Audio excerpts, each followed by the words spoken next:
Another day, another new brand lands in Australia. This is the all-new 2025 JQ J7.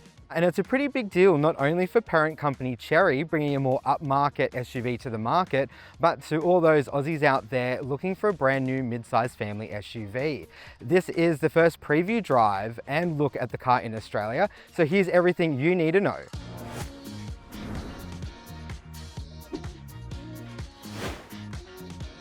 So the JQ J7 sits in the mid-size family SUV market, so it's going to go head-to-head with the likes of the Toyota RAV4, the Hyundai Tucson, the Kia Sportage and the Mazda CX-5.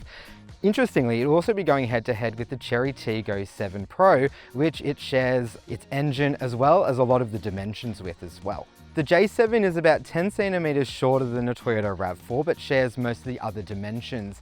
JQ told us at a press conference that they're pitching this more as a small to mid-size SUV for those looking for something of that size, but the boot size is quite noticeable. All right, so the name JQ is a mix between the words Jaeger, which is German for hunter, and the word cool. Makes sense? Well, Chery said that they're trying to position JQ as a more funky and fun brand with a bit of vibrancy in those people who want to live the wanderlust lifestyle, so you can see why. It's 2025, cost of living pressures are hitting, but you want to live big for less. Well, why not get a luxury car dupe? Well, the JQ J7 really gives you that Range Rover Evoque vibes. From the door handles to the side profile, even the way the name is written across the boot. If you didn't know it, you would have thought it was an Evoque, and with a price starting point around $35,000 for the core model, it probably is a pretty good value proposition for those not wanting to spend big, but wanting to live that lifestyle. As far as design goes, it is a really good looking family SUV, and one that'll definitely get attention for the right reasons at school drop-off and pickup. While pricing is yet to be officially announced, we're being told to expect $35K for the two-wheel drive entry-level core model, which in itself is pretty jam-packed with features. Add a few more dollars over $40K for the track trim level and you'll get niceties such as 360-degree camera, a Sony sound system and dual-zone climate control.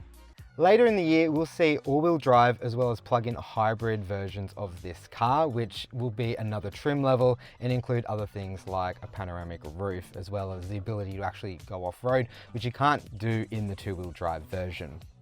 The J7 comes with a 1.6 litre turbo petrol that's good for about 137 kilowatts at 275 Newton meters, which is paired to a 7-speed dual clutch transmission.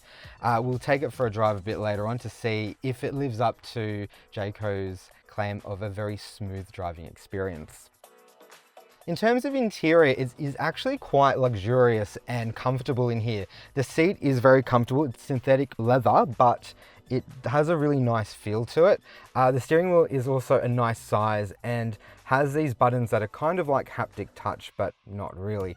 You get a 13.2-inch portrait tablet style screen, which is actually very clear, and the menus are quite easy to use. It is very similar to an iPhone style menu. There are menus upon menus, as you expect for these new kind of vehicles, as well as the occasional bing bongs as you're driving. In front of you on the steering wheel, you've also got the driver attention camera too, which you can switch off. There's also 64 different types of ambient lighting that you can select for the car, so whatever your mood is. And it does have a cool mode that you can pair it to the music that you're playing either through the DAB radio or through Apple CarPlay, and it will basically turn this car into a nightclub. I'd show you now, but unfortunately the really bright lighting outside doesn't quite show up as much as you'd want it to. Also, there's actually a really nifty thing with the wireless charger, that it does have a little air duct in there to blow a bit of cold air, because unfortunately, as we know, when you put your phone on these in-car wireless chargers, they do heat up, especially when it's in direct sunlight. So that's a pretty nifty feature too.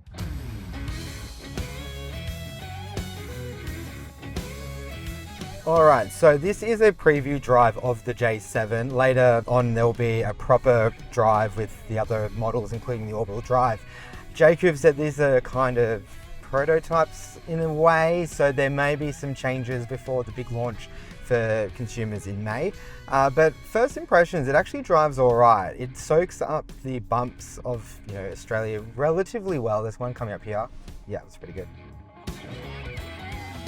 We've been told that it hasn't actually been fine-tuned for Australia, and we're using kind of a global platform, but it's actually pretty even and absorbs it well.